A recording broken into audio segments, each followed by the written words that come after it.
К другим новостям. В Якутии продолжается запуск тепла. На сегодня в 28 филиалах ЖКХ запустили 717 котельных.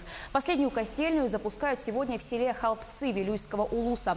После замены котлов и насосной группы. В связи с низкой среднесуточной температурой в Оленёкском, Мегино-Кангаласском и Кобяйском районах котельные были запущены раньше графика 6 сентября. Как сообщает Саха-Энерго, во всех обслуживаемых северных и арктических районах запустили отопление. В данное время идут пусконаладочные работы насосного оборудования на Депутатской ТЭЦ. Будут проводить гидравлическое состояние тепловых сетей.